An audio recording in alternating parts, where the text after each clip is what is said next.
ఆనాడు నేను పసివాడిగా ఉన్నప్పుడు నాకు నువ్వు ఇచ్చిన దర్శనం అక్షరాల నెరవేర్చి నా అన్నలు నా ముందు వచ్చి సాగిలపడేటట్టు చేశావు దేవా. దేవా, నువ్వు రోషం గల దేవుడవు, మాట తప్పని వాడావు. నీకు స్తుతి, నీకు స్తుతి. ప్రభునందు ప్రియులారా, మనం చదువుకున్నటువంటి ఈ వాక్య భాగంలో ఈ 2 మాటలు యాకోబు పలికినటువంటి మాటలు. యాకోబుకు సంతానం 12 మంది కొడుకులు, ఒక కుమార్తె పేరు దీనా. ఈ 12 మంది కొడుకుల్లో ఒకడు యోసేపు. యోసేపు ఇంచుమించు 17 సంవత్సరాల వయసులో సొంత అన్నల ద్వేషానికి గురై ఐగుప్తు దేశానికి బానిసగా అమ్మబడ్డాడన్న స్టోరీ మనకి మస్తు సార్లు విన్నాం, చదివాం, తెలుసు. అందరూ ఒకే తండ్రి పిల్లలే కానీ ఒకే తల్లి పిల్లలైతే కాదు. యాకోబుకి 4 భార్యలు, రాహేలు, లేయా, జిల్ఫా, బిల్హా. ఈ 4 స్త్రీలకు పుట్టినటువంటి సంతానం మొత్తం 12 మంది. అందులో రాహేలు అనే ఆమెకు పుట్టిన వాళ్ళు యోసేపు, బెన్యామీను. యాకోబు ప్రేమించినటువంటి ముఖ్యమైనటువంటి స్త్రీ రాహేలు. ఆ రాహేలుకు పుట్టిన సంతానమే యోసేపు, బెన్యామీను. బెన్యామీన్ను కనిన తర్వాత రాహేలు చనిపోయింది. తల్లి లేని పిల్లలుగా యోసేపు, బెన్యామీను ఉన్నందున యాకోబు వాళ్ళ మీద ప్రత్యేకంగా దృష్టి నిలిపాడు. మిగిలిన వాళ్ళకి తల్లులు ఉన్నారు, యోసేపుకి, బెన్యామీనుకు మాత్రం తల్లి లేదు. కాబట్టి అది కూడా తను ఎంతో ప్రేమించేటువంటి రాహేలు పిల్లలు గనుక, అంత మాత్రమే కాదు ఎంతో విధేయత చూపే పిల్లలు గనుక యాకోబు యోసేపును ఎక్కువగా ప్రేమించాడు. అలా ప్రేమించి అతనికి అద్దాల అంగి కుట్టించి ప్రత్యేక ప్రేమను కనపరిచాడు. తమ తండ్రి తమ కంటే ఎక్కువగా తమ సహోదరుణ్ణి ప్రేమించటం అన్నలకి అసూయకు కారణమైంది. అన్నలు యోసేపును ద్వేషించడం మొదలుపెట్టారు. దీనికి తోడు యోసేపు నీతిమంతుడు. అవతలి వాళ్ళు తేడాగా ఉంటే ఆ తేడాను చూసి తట్టుకునే మనిషి కాదు. తన తండ్రికి చెప్పేవాడు, అన్నలు ఇలా ప్రవర్తిస్తున్నారు, అన్నలు ఇలా చేస్తున్నారని వాళ్ళ గురించి తండ్రికి చెప్పేవాడు. అదొక కారణం. మనం పొలంలో చేయనివన్నీ తీసుకెళ్ళి ఇంటికాడ తండ్రికి చెప్పి ఆయన మనల్ని తిట్టేటట్టు చేస్తున్నాడు వీడు. అంతేకాకుండా ఆ ముసలాయన వీడిని ప్రత్యేకంగా ప్రేమిస్తున్నాడు అని ద్వేషించి, ఎంత ద్వేషం అంటే వీడు చచ్చిపోతే బాగుండు, వీడిని చంపేద్దాం అన్నంత కక్ష పెంచుకున్నారు వాళ్ళు. తమ రక్త సంబంధిని, తమ సహోదరుణ్ణి చంపేద్దాం అనుకున్నారు, అంత కక్ష పెంచుకున్నారు. తర్వాత ఒకరోజు కుట్రబన్ని మరి అన్నల్ని పలకరిద్దామని పోయిన యోసేపుని పట్టుకొని కొట్టి వస్త్రహీనుండి చేసి ఒక నీళ్లు లేని గుంటలో విసిరారు. తర్వాత దేవుని కృప వలన పెద్దవాడైన రూబేను ఆలోచనను బట్టి బయటికి తీసి ఐగుప్తు దేశానికి వెళ్ళేటువంటి ఇష్మాయేలీయులకు ఒక 20 తులాల వెండికి తమ్ముడిని అమ్ముకున్నారు. సొంత తోడబుట్టిన తమ్ముడిని అమ్ముకున్నారు. అలా అమ్మబడిన యోసేపు దాదాపు 17 ఏళ్ల ప్రాయంలో ఐగుప్తు దేశానికి చేరాడు. యోసేపును అలా అమ్మేశారు. అమ్మిన తర్వాత ఆ యోసేపు వస్త్రాలని, ఒక మేకపిల్లను చంపి దాని రక్తములో యోసేపు వస్త్రాలని ముంచి తీసుకెళ్ళి తండ్రికి ఇచ్చారు. ఈ వస్త్రాలు నీ కుమారుడైన యోసేపు ఏమో చూడు, యోసేపునేమన్నా నువ్వు పంపించావా? అవునరా, మీరు ఎలా ఉన్నారో చూసి రమ్మని పంపించాను. మందల్ని ఎడుదోలకి వెళ్ళారో, మీ స్థితిగతులు ఎలా ఉన్నాయో, బాగోగులు ఎలా ఉన్నాయో కనుక్కోమని తమ్ముడిని పంపించానయ్యా. ఈ వస్త్రాలు వాడివేరా, ఏం జరిగిందని కేకలు వేస్తాడు యాకోబు. ఏం చేసేదేముంది, నువ్వు వాడిని ఒంటరిగా పంపించావు. వాడేమో చిన్నోడు, 17 ఏళ్ల వయసు లేదు వాడికి. ఏ క్రూర మృగం చేతో పడ్డాడు, అది చంపి వాడిని తినేసింది. ఇదిగో ఈ వస్త్రాలు మాత్రం మిగిలిన, ఈ రక్తంలో తడిసిన వస్త్రాలు వాడియే.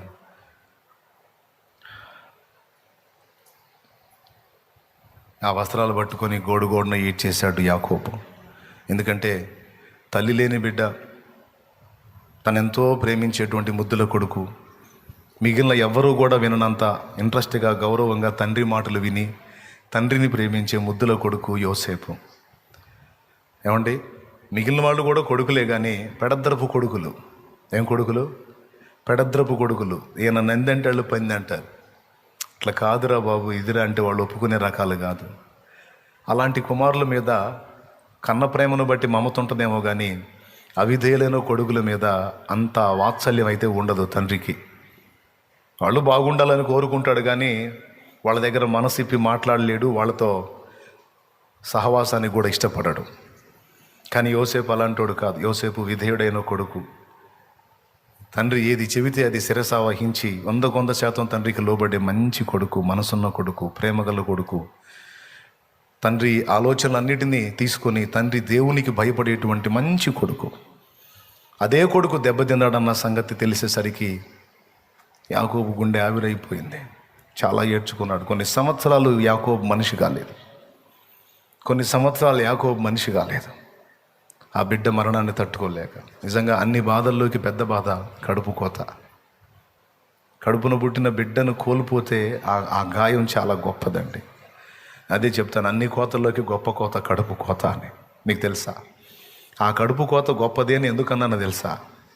అంతలా దేవుడు సైతం ఆ మహిమను, దేవత్వాన్ని వదిలిపెట్టి మట్టి లోకంలో పుట్టి మనుషుల చేత ఉమ్ములో ఇంచుకొని పిడిగుద్దులు తినడానికి, అరచేతుల దెబ్బలు తినడానికి, ముఖం మీద వెంట్రుకలు పెరిగివేయబడ్డానికి, క్రూరమైన సిలువకు అప్పగింపబడ్డానికి కారణం ఏంటో తెలుసా? కేవలం పితృవాత్సల్యం, కడుపు కోత, కడుపు తీపి. అవును, మనందరినీ సృష్టించాడు, మనందరి కన్న తండ్రి. మనందరం నశించి నాశనమైన నరకానికి వెళ్తుంటే చూడలేక, ఒక బిడ్డను కోల్పోతేనే అది తట్టుకోలేనంత బాధ. అలాంటిది తను సృష్టించిన పిల్లలు కోట్ల మంది నరకపాత్రులు అవుతూ నశించిపోతూ ఎప్పటికీ చేతికి రారు అంటే ఆ పరలోకపు తండ్రికి ఎంత కోత ఉంటుందో చూడండి. అందుకే అన్ని కోతల్లోకి గొప్ప కోత కడుపు కోత అన్నాను. ఆ బాధ వేరు, ఆ నొప్పి వేరు, అది తట్టుకోలేనిది. కొంతమంది బిడ్డల్ని కోల్పోయిన తల్లులు సంవత్సరాలు అయిపోయినా సరే ఇప్పటికీ కూడా బిడ్డల్ని గుర్తు చేసుకుని ఏడుస్తూనే ఉంటారు. పురిటి కందుగా ఉండిపోయిన బిడ్డను సైతం గుర్తు చేసుకుని ఏడ్చే తల్లులు ఉన్నారు. సంవత్సరం 2 ఏళ్ళు, 3 ఏళ్ళు, 4 ఏళ్ళు, 5 ఏళ్ళు, 6 ఏళ్ళు, 8 ఏళ్ళు, 10 ఏళ్లలో బతికిన పిల్లలు జారిపోయినా కూడా వాళ్ళని తలంచుకొని ఏడుస్తూ ఉంటారు. సంవత్సరాలు గడిచిపోయినా సరే ఆ బిడ్డల మీద ఉన్న మమత చావదు. కడుపు తీపి ఎంత గొప్పదంటే పరమాత్ముడినే నరమాత్రుడిగా చేసిందండి. పరమాత్ముడినే నరమాత్రుడిగా చేసింది కడుపు తీపి. కడుపు తీపి ఎంత గొప్పదంటే ఆజ్ఞాపించడం, శాసించటమే తప్ప శాసనానికి లోబడటం తెలియని నీతిమంతుడు అదే కడుపు తీపిని బట్టి పొంతి పిలాతు సభలో ఏ నేరం లేకపోయినా నేరస్తుడిలాగా తలదించుకొని నిలబడ్డాడు. కారణం ఏంటంటే కడుపు తీపి. ఎవరి మీద తెలుసా? నీ మీద ఆయనకున్న ప్రేమ. కేవలం నిన్ను ప్రేమించే సభలో దోషిగా నిలబడ్డాడు. దోషాలు యేసువి కాదు, నీవి. దోషాలు ఆయనవి కాదు, నావి, నీవి, మనవి. మనం చేశాం కాబట్టి తను చేశానని, తను నేరస్తుండని, మనం నిర్దోషులమని నేరం తన మీద వేసుకున్న మమతామూర్తి యేసు. అది కడుపు తీపి అంటే. ఇక ఆయన గురించి చెప్పాలంటే ఇంకేముందిలే, ఇక తట్టుకోలేమంత ప్రేమ చూపాడు ఆయన. ఎందుకయ్యా అంత మహిమను వదిలిపెట్టి భూమి మీదకి వచ్చావంటే అదే చెప్తాడు ఆయన, కడుపు తీపిరా. మేమేమన్నా నిన్ను గుర్తించామా, ప్రేమించామా, నిన్ను ఆరాధించామా, నీకేమన్నా పూజలు చేశామా, నిన్నేమన్నా సేవించామా, నిన్ను తిట్టామే, దూషించామే, అనరాని మాటలు అన్నామే అంటే మీ మైండ్ బాగుంటే అంటారా? నన్ను ఎరగలేదు కాబట్టి మీరు అంటారు, కానీ మీరే నన్ను తెలుసుకుంటే నా కోసం ప్రాణమైన ఇస్తారని నాకు తెలుసు. నేను అర్థం కానందువల్ల మీరు నన్ను ద్వేషించారు. అదే నేను అర్థం అయితే నా కోసం ప్రాణమైన వదులుతారు నా బిడ్డలారా. కడుపు తీపిని బట్టి ఆయన మహిమను వదిలిపెట్టి వచ్చాడు. ఎంత ప్రేమ! భక్తులు ఒక్కోసారి ఒట్టిగానే ఏడుస్తూ ఉంటారు. ఓ దైవజనుడు ఒకసారి ఏడుస్తున్నాడంట, పెద్దగా ఏడుస్తున్నాడంట. మీలాంటి సహోదరుడు వెళ్ళి అయ్యా ఏమైంది, ఎందుకు ఏడుస్తున్నావు, ఎందుకు అంతసేపు ఏడుస్తున్నావు అంటే ఆయన ఏడ్చి ఏం చెప్పేది ఆయన ప్రేమ అని మళ్ళీ ఏడుస్తున్నాడంట. దేవుని ప్రేమ నాకు గుర్తొచ్చింది, దేవుని ప్రేమ త్యాగం నాకు గుర్తొచ్చింది. అసలు నాలాంటి వాడి కోసం ఆయన మహిమను వదిలిపెట్టి రావటం ఏమిటి? మట్టి పురుగు నేనెక్కడా, విశ్వాన్ని నిర్మించిన ఆ నిర్మాత ఎక్కడా? ఆకాశ మహాకాశాలు పట్టజాలని ఆ మహాదేవుడు ఎక్కడా? మట్టి పురుగు నేనెక్కడ? నా కోసం వచ్చి ఇంత చేయటం ఏంటయ్యా? ఎందుకు ఏడుస్తున్నావు అంటే ఆయన ప్రేమయ్యా, ఆయన ప్రేమ. దేవునికి స్తోత్రం కలుగునుగాక.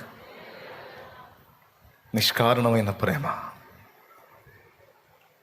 నిర్హేతుకమైన ప్రేమ.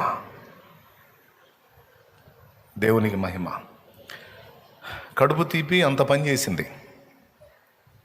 మీరు ఒక మాటలో చెప్పేయచ్చు, ఎందుకంటే ఆ మహిమను వదిలిపెట్టి భూమి మీదకి వచ్చాడు అంటే ఒక్కటే ఒక ఆన్సర్ చేయండి అడిగినోడికి, కడుపు తీపిరా బాబు అని. ఏమని చెబుతారు? కడుపు తీపిరా నాయన. ఎందుకు వచ్చాడు ఇందిరా? ఒక మహారాజు లాంటి ధనవంతుడు, ఒక మహారాజు లాంటి ధనవంతుడు ఒకడు క్రైస్తవుడైన తన దాసుడిని ఎప్పుడూ ఎగతాళి చేస్తాడంట. రే, మీరు చెప్పే కథలు బాగా ఉంటాయి కానీ ఒక కథ మరీ విడ్డూరంగా ఉందిరా. ఇప్పుడు మనుషులు పాపం చేశారంటే వాళ్ళని పాపంలోంచి బయటికి తీసుకొని రావడానికి ఒక దూతను పంపిస్తే సరిపోయిద్దిరా,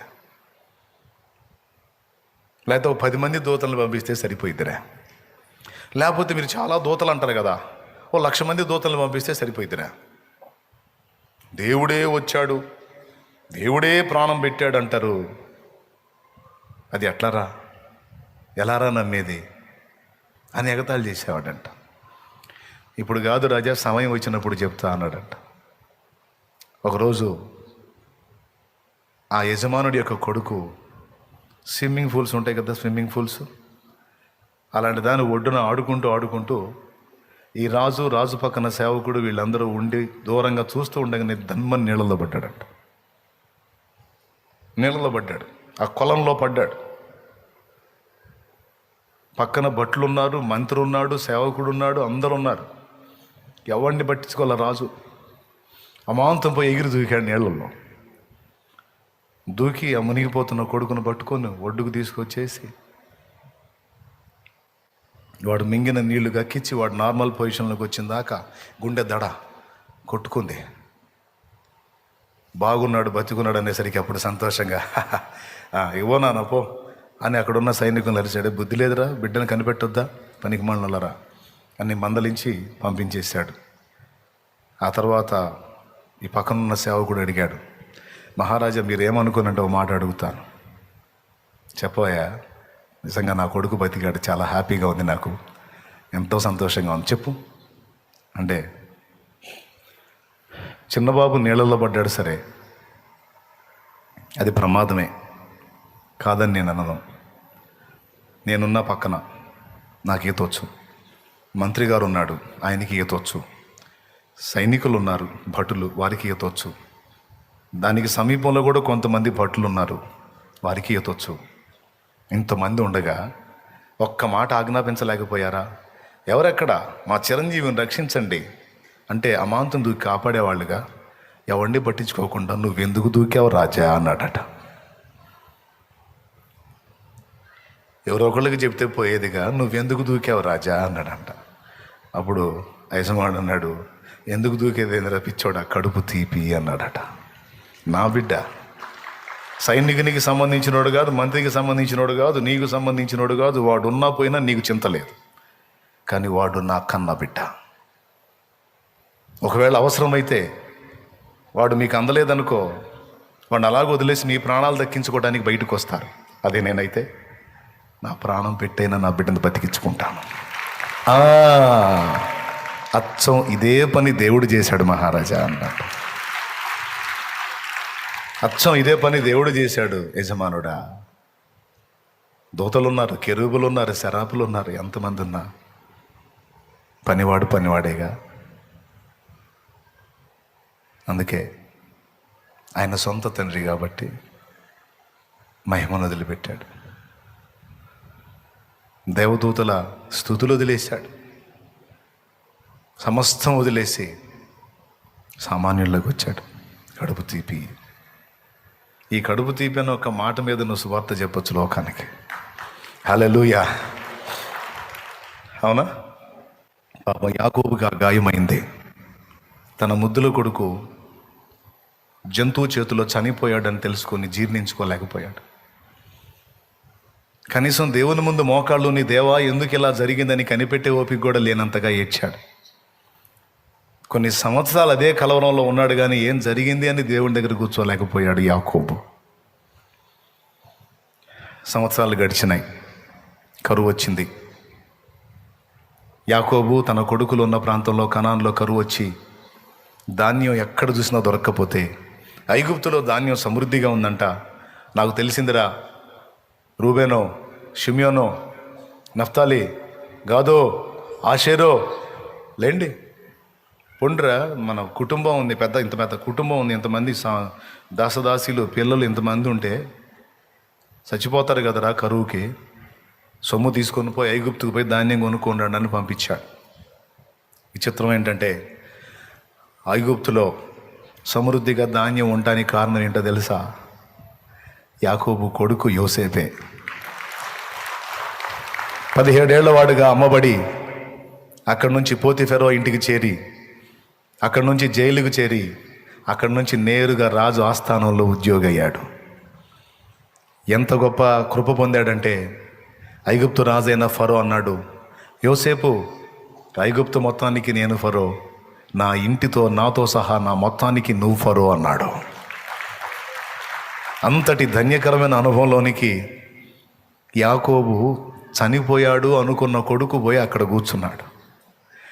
పాపం ఎంత ఏడ్చుకున్నాడో, దేవా నాకు అన్యాయం చేశావు దేవా, నేనేం ద్రోహం చేశాను దేవా, నా కన్న బిడ్డని ఎందుకు తీసుకున్నావు దేవా నువ్వు. పాపం ఎంత విలపించాడో, ఎంత పోట్లాడాడో, ఎంత తగాదాడాడో. చివరికి వీళ్ళు వెళ్ళి ధాన్యం కొనడానికి పోతారు. ఈ స్టోరీ మీకు తెలిసిందే, ఒక సందర్భం కోసం చెప్తున్నాను నేను. ధాన్యం కొనడానికి పోయినప్పుడు యోసేపు వీళ్ళని గుర్తుపడతాడు, అన్నల్ని. కానీ వాళ్ళు యోసేపును గుర్తుపట్టరు.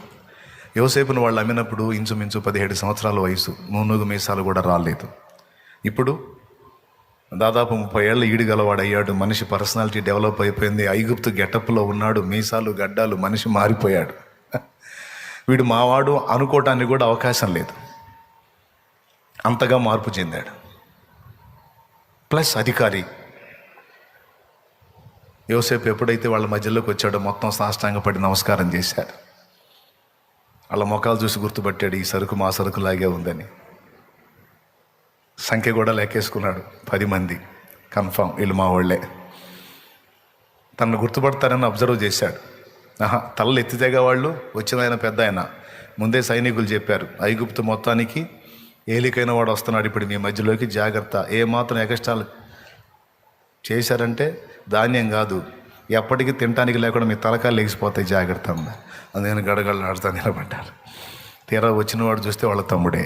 వాళ్ళు అమ్ముకున్న తమ్ముడు, 20 తులాల వెండికి అమ్ముకున్న తమ్ముడు.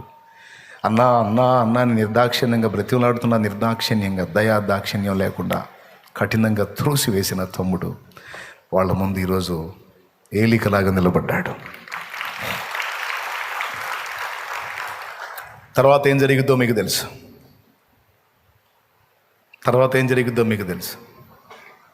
ఎవరు మీరు అంటాడు. మేము ధాన్యం కొనటానికి వచ్చిన వారు, నీ దాసులం అంటారు. మీ ముఖాలు చూస్తే ధాన్యాన్ని కొనటానికి వచ్చిన వాళ్ళు లాగలేదు, మీరేదో గూఢచారులాగా ఉన్నారంట. అయ్యా మేము అలాంటి వాళ్ళం కాదయ్యా అని వాళ్ళ చరిత్ర మొదలు పెడతారు. మా నాన్న పేరు యాకోబు, మేము సో అండ్ సో, మేము మొత్తం 12 మందిమి. మేము 12 మందిమి. ఒకడు చిన్నోడు ఇంటికాడు ఉన్నాడు, ఒకడు లేడు. వీళ్ళేగా వైనం చేసింది. ఒకడు లేడు, మేము 10 మంది ఉన్నాం, నీ దాసులం. మేము గూఢచారులం కాదు, ఏ దేశానికి ఏ రాజు కింద బంట్లం కాదు. మేము కనాను ప్రాంతం నుంచి వచ్చాం, కరువు బాగా భారంగా ఉంది, ధాన్యం లేదు, ఇక్కడ కొనుక్కుందామని వచ్చాం. మా గురించి మీరు పరిశీలన చేసినా మీకు దొరుకుతుంది. మీరు ఏదో చెబుతూ ఉన్నారు కథలు, నమ్మబుద్ధి కాట్లా అన్నాడు. మీరు నమ్మబుద్ధి కాకపోతే ఇంక మేము ఏం చేసేమి, ఇంక మేము ఎవరికి మొరపెట్టేమి అన్నట్టు ఏదో చెప్పారు. మీ నాన్న పేరు ఏమన్నారు? మా తండ్రి పేరు యాకోబు. మీ నాన్న బ్రతికే ఉన్నాడా అన్నాడు.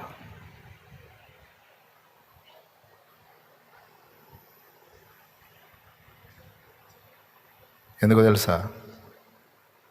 ఆ ప్రశ్నతో తండ్రి బతికున్నాడో లేదో తెలుసుకుంటున్నాడు. తనకిష్టమైన తండ్రి, తనకు భక్తిని నేర్పిన తండ్రి, మన దేవుడు యెహోవా, సైన్యములకు అధిపతి, రోషం గల దేవుడు, నీతిని ప్రేమిస్తాడు, దుర్నీతిని ద్వేషిస్తాడు. ఆయనకు భయపడి నీతిగా నడుచుకున్న వారికి నిత్యము తోడై ఉంటాడు. యోసేపు ఎన్నడూ ఆయన్ని మర్చిపోవద్దు నాయన. అన్ని దేవుని గురించి, ఆయన భక్తి గురించి యోసేపుకు నేర్పిన తండ్రి. మీ నాన్న అంటున్నారు, మీ నాన్న బతికే ఉన్నాడా? మా నాన్న ఇంకా చిరంజీవిగానే ఉన్నాడు, బతికే ఉన్నాడు. వాడు పోయాడేక. కాసేపు ఏడ్చుకొని మళ్ళీ వచ్చి దేవునికి థ్యాంక్స్ చెప్తున్నాడు. మా నాన్నని బతికించి ఉంచావు, నా అన్నల్ని నాకు చూపించావు. ఆనాడు నేను పసివాడిగా ఉన్నప్పుడు నాకు నువ్వు ఇచ్చిన దర్శనం అక్షరాల నెరవేర్చి నా అన్నలు నా ముందు వచ్చి సాగిలు పడేటట్టు చేశావు దేవా. దేవా, నువ్వు రోషం గల దేవుడవు, మాట తప్పని వాడావు. నీకు స్తుతి, నీకు స్తుతి, నీకు స్తుతి అని కృతజ్ఞతలు చెప్పుకొని వచ్చేసాడు. ఏమో మీరు చెప్తున్నారు కానీ మీ మాటలు ఏమో నమ్మశక్యంగా లేదు. నిజం చెప్పండి, మీ నాన్న బతికే ఉన్నాడా? మా నాన్న బతికే ఉన్నాడు అన్నట్టు మీరు ఎవరో చిన్నవాడు తమ్ముడు అన్నారు కదా, అని పేరు ఏదో అన్నారు కదా. బెన్యామీన్ అండి. ఏం తమ్ముడు? యోసేపు తమ్ముడు, రాహేలుకు పుట్టిన ఇద్దరిలో ఒకడు. అయినా మీ మాటలు నమ్మశక్యంగా లేవు. ఒక పని చేయండి, మిమ్మల్ని మొత్తాన్ని బంధించాలి లెక్క ప్రకారం. ఇంత ధైర్యంగా మా రాజ్యంలోకి వచ్చి మీ సహోదరుల్లో ఒకరిని ఇక్కడ పెట్టండి, మీ సంచుల నిండా ధాన్యం నింపుకోండి, వెళ్ళండి. మీరు చెప్పారే మీ తమ్ముడని, నా చిన్నోడు ఉన్నాడు అని, వాడిని తీసుకొని రండి. అప్పుడు మీ మాట నిజమని నేను నమ్ముతా. ఏలిన వాడా అలా చేయొద్దు, మేము అబద్ధం ఆడటం లేదు, మేము నిజమే చేయొద్దు. ఆ నిజమేదో తెలుసుకుంటానాయా, చెప్పినట్టు చేయండి. చేసేది లేక షిమ్యోనుగా అప్పచెప్పారు. అది పట్టి లోపల వేసేసారు. మీరు పోండి అంటున్నారు వీళ్ళని. అదిగో ధాన్యాలు గోతాలు మూటలు తీసుకొని బయలుదేరారు. అదిగో షిమ్యోనేమో బంధించబడ్డాడు. ఎందుకంటే మళ్ళీ ఇప్పుడు బెన్యామీని తీసుకొని రావాలి. ఈయన యోసేపు అయిపోయింది, తీసుకొని బయలుదేరారు. కొంచెం దూరం పోయిన తర్వాత వాళ్ళు ఆ గోనెలు విప్పి చూసుకుంటారు. వాళ్ళు ఆ ధాన్యం కోసం ఇచ్చిన రూకలు, డబ్బులు ఏవైతే ఉంటాయో అవి ఆ గోనెల్లో పెట్టుంటాయి. వాళ్ళు ఆశ్చర్యపోతారు. నా రూకలు, నేను ఇచ్చిన రూకలు నా గోనెలోనే ఉన్నాయి అని ఒకడంటాడు. మరొకడు విప్పి చూసి నా రూకలు కూడా గోనెలోనే ఉన్నాయి, ఏం జరుగుతుంది, ఎందుకు మన సొమ్ము మనకి రిటర్న్ ఇచ్చి ధాన్యం ఇచ్చాడు, మనవాడిని బంధించాడు అని ఏదో బాధపడి మొత్తానికి వెళ్తారు. ఎక్కడికి? ఐగుప్తుకి వెళ్ళరు, కనానికి వెళ్ళి యాకోబుని కలుసుకొని యాకోబుకి మ్యాటర్ చెప్పి షిమ్యోన్ అక్కడ బంధించారని చెబుతారు. మళ్ళా యాకోబు ఏడుపు మొదలు పెడతాడు.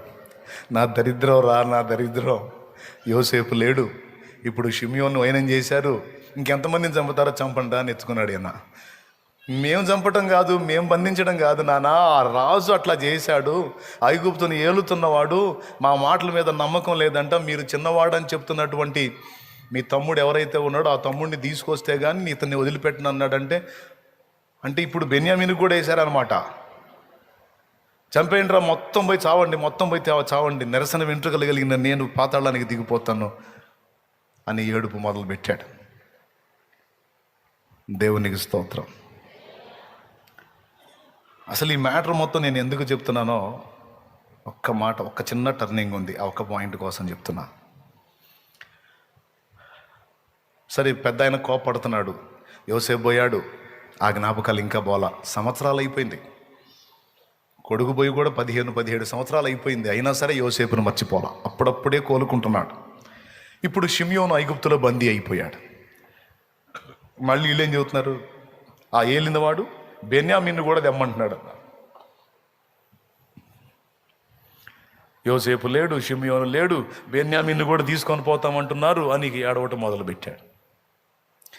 వాళ్ళు పరారు అక్కడి నుంచి. కొద్ది రోజులు అయిపోయింది. అలా వాళ్ళు చెప్పినప్పుడు మాట్లాడిన మాటలే ఇందాక మనం చదువుకున్నటువంటి మాటలు. 42:38. అయితే అతడు, నా కుమారుని మీతో వెళ్ళనీయను, ఇతని అన్న చనిపోయెను, ఇతడు మాత్రమే మిగిలి ఉన్నాడు. మీరు పోవు మార్గమున ఇతనికి హాని సంభవించిన ఎడల నెరసిన వెంట్రుకలు గల నన్ను మృతుల లోకములోనికి దుఃఖముతో దిగిపోనట్లు చేయుదుడని వారితో చెప్పాడు. అంటే ఏంటి అడిగారు. ఇక్కడ మూటలు దించారు, ధాన్యం మూటలో. మన షిమ్యోను అక్కడే బందీ అయ్యాడు, ఈ బెన్యామీని తీసుకెళ్ళి చూపిస్తే వదిలిపెడతాడు, లేకపోతే అతడు మమ్మల్ని నమ్మట్లేదు అన్నారు. నేను బాని అన్నాడు, మిమ్మల్ని నమ్మనురా, మీకోసం పంపించే యోసేపు పోయాడు. మీ కడుపులు నింపడానికి పోతేనే ఇప్పుడు షిమ్యోను బందీ అయిపోయాడు. నేను బానిను, బెన్యామీను నేను వదిలిపెట్టను అన్నాడు. వదిలిపెట్టకపోతే ఉంది, ఈ ఉన్న నాళ్ళు తింటాం, తర్వాత కరువుతో మాడి చస్తాం అని పోయారు. కొద్ది రోజులు అయింది, మళ్ళా కరువు ఎక్కువైపోయింది, ధాన్యం అయిపోయింది. ఎరా పిల్లలు అల్లాడుతున్నారు, ఏంది సంగతి అన్నాడు ముసలాయన మళ్ళీ.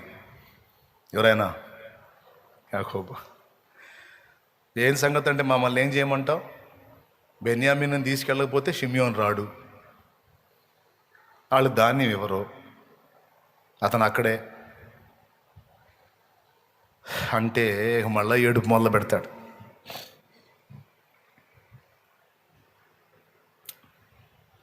సరే రండి, చెప్పు ఏం చేయమంటావు? ఈ దేశంలో ప్రసిద్ధమైనవి మస్తకి, కొంచెం తేనె, సుగంధ ద్రవ్యాలు, బోళము, పిస్తా పప్పు అంటారు తెలుసా? పిస్తాచాకాయలు అంటే పిస్తా పప్పు. పిస్తాచాకాయలు, బాదంకాయలు మీ గోనెల్లో వేసుకొని ఆ మనుషునికి కానుకగా తీసుకెళ్ళండి. ఫస్ట్ నుంచి యాకోబుకి అలవాటు హడావుడి పడేవాడిని ఏదన్నా ఇచ్చి కూల్ చేయటం. అంతకుముందు ఏశావు కూడా యాకోబుని ఎదుర్కోవటానికి 400 మందితో వస్తున్నాడని తెలుసుకొని మందలన్నింటినీ ముందు పెట్టి, కానుకలు ముందు పెట్టి వెనకెళ్ళిన సంగతి మనకు తెలిసిందే కదా. గుర్రు అనేవాడిని అలా చల్లార్చాలో తెలుసు. ఒకటే మార్గం, కానుకలే. కాబట్టి రే కానుకలు తీసుకోండి, సమృద్ధిగా వెళ్ళిపోండి, వెళ్ళి అతనికి ఇవ్వండి. అలాగే మీకు రూకలో రిటర్న్ ఇచ్చారు కదా, దానికి రెట్టింపు తీసుకొని పోండి. తీసుకొని పోయి ఆ మనుషునికి ఇచ్చేయండి. ఒకవేళ పొరపాటున అయి పెట్టారేమో, లేండి మీ తమ్ముడిని తీసుకొని లేచి ఆ మనుషుని వద్దకు తిరిగి వెళ్ళండి. ఆ మనుషుడు మీ ఇతర సహోదరుని బెన్యామీనును మీకు అప్పగించినట్లు సర్వశక్తుడైన నా దేవుడు ఆ మనుషుని ఎదుట మిమ్మల్ని కరుణించుగాక. ఇక అప్పుడు ఏడుస్తున్నాడు. ఇక పొండిరా, తీసుకొని పోండి, బెన్యామీను తీసుకొని పోండి. ఆయన దయ, ఆయన అవకాశం ఇస్తే వాడు వస్తాడు, షిమ్యోను వస్తాడు, లేకపోతే యోసేపు పోయినట్టు పోతారు. నేను పుత్రహీనుని కావాలని ఆయన నిర్ణయిస్తే నేనేం చేసేది? కానీ అలానే కానీ పోండి, మొత్తంగా అయితే కరువుకు చావలేం కదా, పోండి అన్నాడు. ఇక్కడ పాయింట్ ఏంటంటే, కష్టాలు, నేను చెప్పాలనుకున్న టర్నింగ్ చెప్తున్నా వినండి. ప్రతి మనిషి జీవితంలో కష్టాలు ఉంటాయండి, చిన్నయో పెద్దయో, ఏదో ఒక ఇబ్బంది, ఏదో ఒక విధమైన శ్రమ, రకరకాల బాధలు. దేవుళ్ళలోకి రాకముందు ఆ బాధలు మనం పొందుతున్నప్పుడు మనకి ఏ ఆదరణ లేదు. కానీ క్రీస్తులోకి వచ్చిన తర్వాత అదే శ్రమల్లో మనమున్న మన గొప్ప ఆదరణ, నిరీక్షణ ఉంది యేసును బట్టి.